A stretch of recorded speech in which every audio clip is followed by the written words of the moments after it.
Your Oklahoma Sooners are back to back national champions after beating Florida State 3-1. We'll talk about it all on tonight's episode of Locked On Sooners. You are Locked On Sooners, your daily podcast on the Oklahoma Sooners, part of the Locked On Podcast Network, your team every day.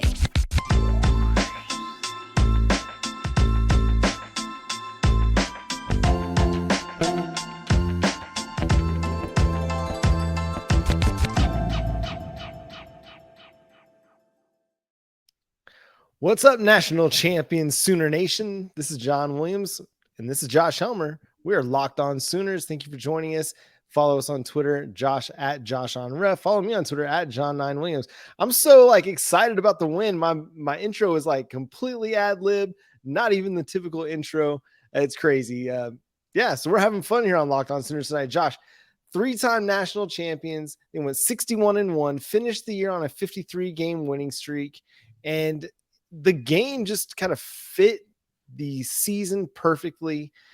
Great pitching performances, got down, Florida State took the lead on a solo home run, and then Oklahoma immediately responds to it and one-ups it and then goes on to win. Just, man, what an incredible, postseason, an incredible season. 7 national titles now, Josh. 7 overall, and obviously the second program all time to go back, a three-peat. And we can talk about this before the taping is done here. They're the no doubt favorite to go win a 4th straight. So that's an amazing part of all of this too. It's not like everybody's magically gone at the end of the season, and we don't know. Probably Oklahoma is going to restock a little bit out of the transfer portal. The signing class is really good again, but this game itself, you're right. It was symbolic of who and what Oklahoma softball is. And this championship run in a lot of ways was that the fact that they're on this 53-game win streak to end the season that's active. And the reason they're on that is because you date back to this incredible final moment, probably in Marita Hines Field with Kinsey Hansen, that nobody else is hitting that home run to tie that game except for Oklahoma softball. It's what they do. And in this moment, really in this championship series, if you take both games and think about them, John, it took a little while to get going, and Oklahoma was the team early in this series that made the mistakes, but Florida State couldn't capitalize on the champ. And as soon as Florida State made a mistake with a hit by pitch in game 1, Oklahoma did capitalize as the champion. So then, boom, you fast forward to the coronation night, and I thought you pointed it out well, John, to where Florida State strikes first with the home run from Mac Leonard. But sure enough, as they so often do, Oklahoma in champion fashion immediately responds themselves. As soon as they're pressed a little bit, the champion gets right back up swinging. So, I mean, so many singular individual players we could talk about, John, but this big picture run that the program is on with 6 national championships out of the past decade, having won obviously 3 straight with no conceivable end in sight, is an amazing thing. Well, it's crazy to me because you look at what happened in this game in particular, and this was just just symbolic of the depth that they have. Jada Coleman 0 for 4, Tiare Jennings 0 for 3, Kinsey Hansen 0 for 2, who Kinsey Hansen, arguably their best hitter in the postseason. She's been really, really good. She goes 0 for 2. Jocelyn Erickson, who was really good early in the season, she went 0 for 2 in this game.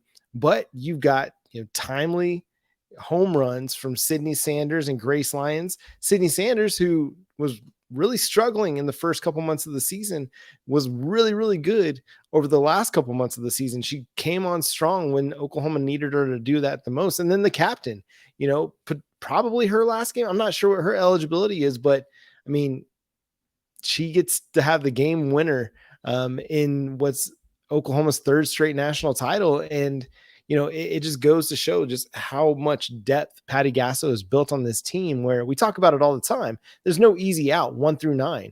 And just when you think okay, we got a handle on Tiare Jennings and Jada Coleman, we're shutting them down.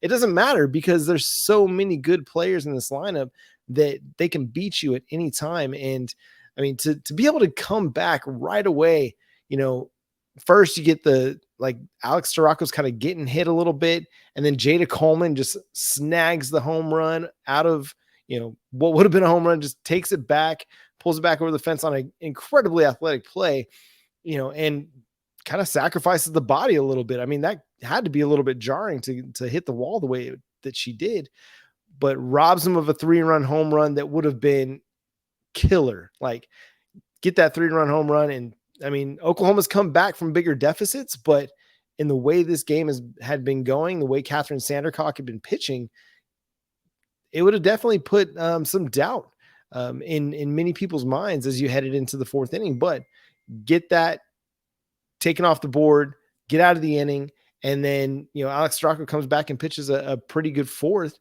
and then it's Jordy Bahl time. And Jordy Bahl has been absolutely dominant for the last 2 months of the season. I chronicled it in a story over at Sooners Wire and shared it on Locked On Sooners as well. But she had given up 5 runs since March 14th, nearly 3 months ago. That spans 100 innings. Now 3.1 innings, 103 and a third innings. And she's only given up 5 earned runs in that time span. In the NCAA tournament, just 1 earned run all NCAA tournament. And she was 5-0, 4-0 in the Women's College World Series, which I don't know what the record is for most wins in an NCAA tournament or a Women's College World Series, but she's got to be right up there with them because, I mean, she gets the 2 complete game shutouts, and then 2 great relief appearances where she pitches 3 or more innings. And in this one, she came in and absolutely slammed the door, retired all 9 batters she faced, and it wasn't even close. Like, Florida State had no answer. And how tough for her to come back after, throwing a complete game shutout in game 1 against Florida State, to come back and throw 3 just absolutely dominant innings to get the win. Just incredible performance by Jordy Bahl, who rightfully earns most outstanding player. I don't know who else you would even have considered. Oh yeah. No brainer. She was such the runaway for it, was just incredible. To score a couple of runs and give up none is just in itself a wild stat to think about for a Women's College World Series and a championship series. And yet, that's Jordy Bahl. So amazing. She was absolutely dynamite in the circle as a starter. Obviously, as you mentioned, to come in and close this thing down was unflappable. Dominant. And in a Women's College World Series that harkened us back not too long ago to one Odyssey Alexander, where you see somebody from another team that maybe to some degree it was a little bit surprising what Nyjah Kennedy did, just because we hadn't seen it. It probably shouldn't have been surprising. It definitely shouldn't have been surprising, just given what the statistics were for Kennedy. With all of that, it was Jordy Bahl who was the most impressive. I know we got caught up in Kennedy mania because it was happening against Oklahoma, but Jordy Bahl was the most impressive player in this tournament, singularly for Oklahoma, and then obviously just collectively for everybody in this postseason. So what she did, John, is amazing. And for someone that didn't get to really be a part of this stage, but for just a brief moment last year, it's very, very nice to see her get to have this moment and get to be the Jordy Bahl that early on there were, at times it's, well, wait a second, what's going on with Jordy Bahl? Well, this is Jordy Bahl, flat out dominant. Yeah, what you've seen from her over the last 3 months, and especially over the last month, 2 months, is the Jordy Bahl that we saw from much of the 2022 season before she hurt her shoulder and was forced to miss a lot of the NCAA tournament and the Women's College World Series. She was incredible, absolutely incredible. Just showed incredible, mental toughness. So many times, she'd get into jams where she'd come in a jam and get Oklahoma out of it. You start to run out of words, honestly, when you start talking about Jordy Bahl, you start talking about this team, because how many other ways can you say they're great and probably the greatest ever? you just run out of ways. I'm going to have to pull up the thesaurus and start, flipping through that to figure out new ways to talk about how good this team is, because it doesn't even feel like you can say enough about how good this team is. There may not even be enough hyperbole to say how good this team is, but to come away again with a 3-1 win over Florida State, clinch that third straight national title in what was very clearly an emotional win, an emotional season for this team. I mean, Patty Gasso in tears, the team in tears.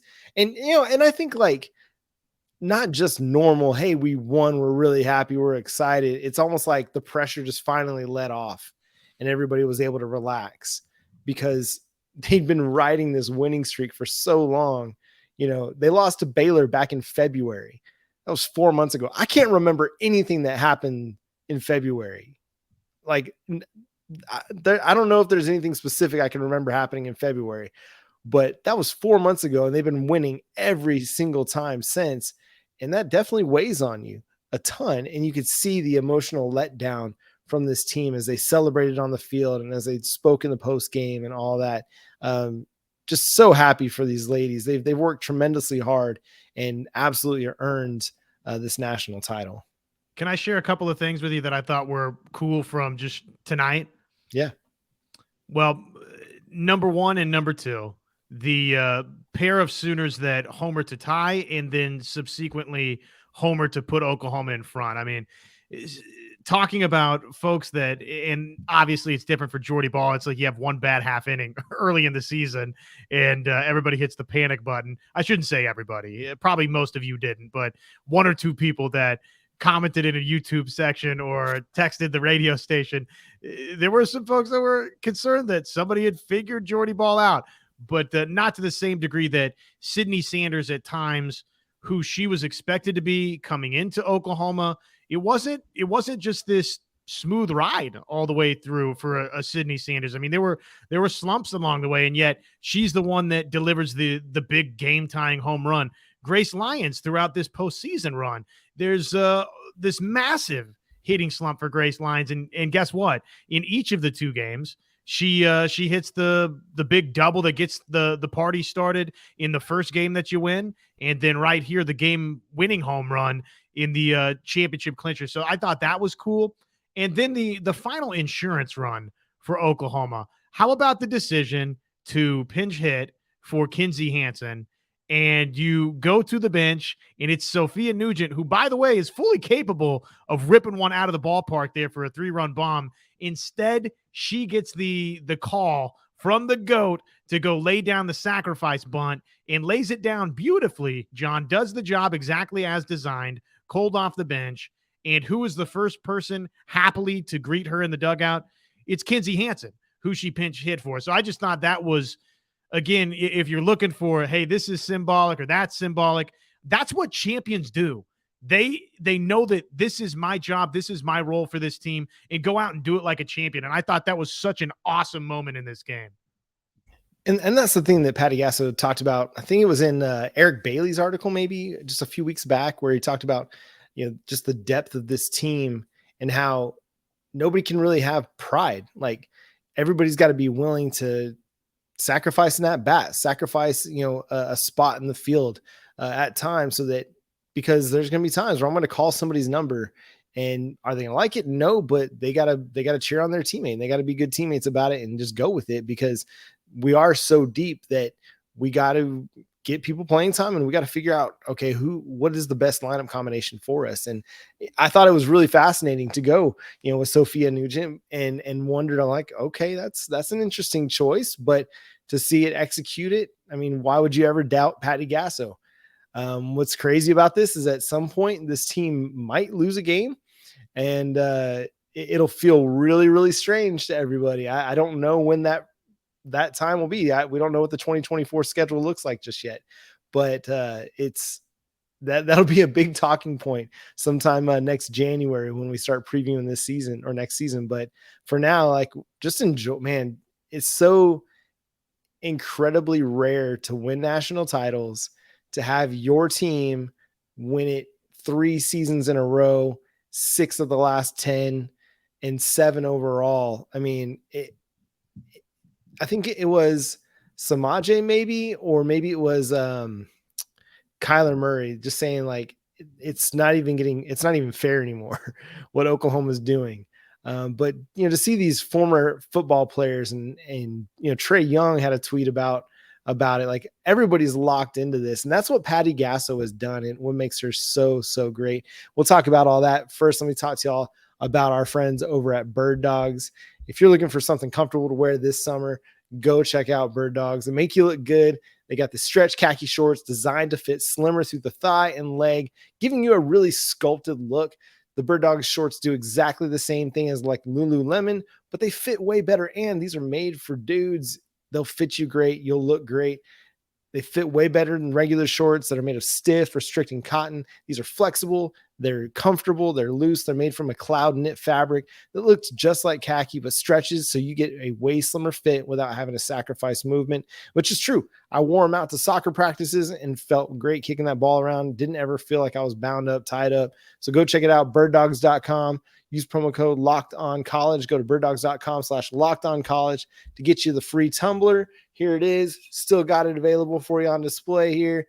It's nice. It keeps your water cold, keeps your hot drinks hot. Fantastic. Go to birddogs.com. Oh, I got the wrong. Sorry, Birddogs. This is the Birddogs one right here. Birddogs.com/LockedOnCollege. Josh didn't even tell me, but I went away from the window and was looking at the ad read. So apologies, our friends over at Birddogs. Birddogs.com/LockedOnCollege. Birddogs.com/LockedOnCollege. Get that sweet tumbler.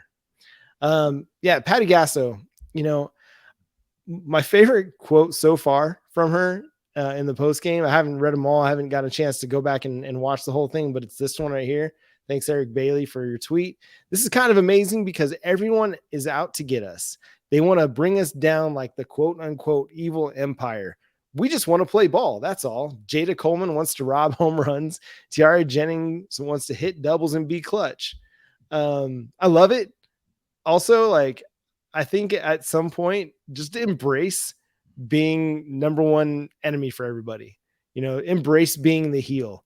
They're going to be nice. They're going to be respectful of their opponents when they talk about them. I know there's been a lot of talk about how they celebrate and whatnot, and this is not about that.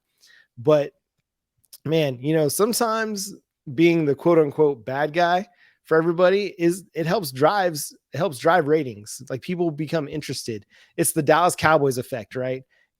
You either love them or you love to hate them and you want to watch them lose. Whatever is going on with Oklahoma softball and what Patty Gasso's done at the University of Oklahoma in creating this juggernaut year after year after year after year, it's been good for the sport. The sport has grown tremendously because, yes, dominant teams, but also the drama that surrounds, hey, Florida State takes a 1-0 lead. We tune in. Everybody gets it creates more intrigue. And then here comes Oklahoma right back. Or when Stanford's going pitch for pitch, with Nigel Kennedy and Jordy Bahl, and they're battling it out. Like, that creates a ton of intrigue. Now, you're not quite there yet. You're not quite on Patty Gasso's level. You're not quite on Oklahoma's level. But I feel like the gap is closing. And maybe it's just the difference between Jocelyn Allo and not Jocelyn Allo. But, there were a lot of really tight games this year. But Oklahoma just found the way to come out on top because of just the clutchness, the intangibles that they play with, their excellence on defense. Yeah, I don't know how you quantify what Oklahoma is able to do in situations in which they're facing adversity, but it never feels like they're out of anything, especially if it's just a 1-run lead. And they showed us again tonight in the clincher, like, oh, you hit a home run? Psh, no big deal. We're just going to go back to back and take the lead, and it's all good. We haven't been able to really get anything going offensively. Although, they had the bases loaded situation early in the game and couldn't come away with anything. Credit to Catherine Sandercock for getting out of that jam, but it didn't slow them down. Oklahoma came back and they got the home runs when they needed to and looked to really, potentially put up a big spot on that in that inning. But I don't know. I don't know where I'm going, but I'm so excited. And I'm so excited for the team that I'm starting to talk myself in circles a little bit. Well, it's historic what they're doing. Patty Gasso, if she's not already, dependent upon how long she wants to keep going. You think of some of the great coaches, the names in this sport, Candrea or a Bacchus. I mean, take your pick of which coaches you want to talk about. Patty Gasso's up there with every single one of them and might be above any of them before she's all said and done. Truly, I mean, for my money, she is already the GOAT now. Just because, you look at what this championship means, John. Now Oklahoma, as we've talked about, matches UCLA for the three-peat factor. Never been done before outside of UCLA. Oh, by the way, that with UCLA came back within the sport's first 10 years. So the sport's a lot different now. It's a nationwide sport. It's not just for the West Coast. It's gone to the South, and it's gone further east. It's the talent's better. There's more teams that are better. There's, believe it or not, even though Oklahoma doesn't make it look like it, there is more parity across the board outside of Oklahoma in the game of softball than ever before. So you match the three-peat, and oh, by the way, you match the 6 out of 10 championships that UCLA won in the sport's first 10 seasons. 7 out of 11, by the way, for UCLA in the first 11 seasons of collegiate softball. So Oklahoma could notch that little one off its belt next year. And oh, by the way, become the first program ever to win 4 in a row. But again, for my money, and sure, there's a little bit of crimson and cream colored goggles on here, but the sport being what it is right now, John, and the fact that Oklahoma's matched those types of numbers from UCLA, and frankly has eliminated UCLA in these runs to get to this point, and missed out on a couple of other opportunities to win championships. I mean, I think back to 2012. To me, I think Oklahoma was better than that Alabama team, but a weird rainy night, stormy night, and all of a sudden things go haywire in that championship series versus Alabama. We might be talking about another ring for Oklahoma. UCLA, okay, that one, they just got beat by UCLA and then, paid them back a little bit later to go win another one of these rings. But man, it's historic what this program's doing. And individually for Patty Gasso, I think she's established herself as the greatest in the sport. And oh, by the way, she's not done, John. And she could do this for 5 more years and individually surpass or match everybody else in the sport singularly as her own entity as a head coach, which would be amazing. Yeah. You think like there's no reason for her to hang it up anytime soon. There's still challenges out there. The SEC move is coming, 2 seasons from now. There are people to continue to chase, but she's already cemented herself as one of the great coaches in all of collegiate sports. You put her up there with a Gino Ariyama. You put her up there with Tennessee Volunteers women's basketball coach Pat Summitt. You put her up there with all the greats, and I think she deserves to be. Nick Saban, like any great across any sport. I mean, she very much deserves to be mentioned in those same categories, because how many people have done what she's done? How many people have won 7 national titles in her run? And it's fun to see her still having fun and still being in awe. And I found myself kind of feeling that same way as I was writing post-game stuff for Sooners Wire. Just no matter how good this team has been, Sooner Nation still seems to find a way to be in awe of what they've done, and it's a credit to the team.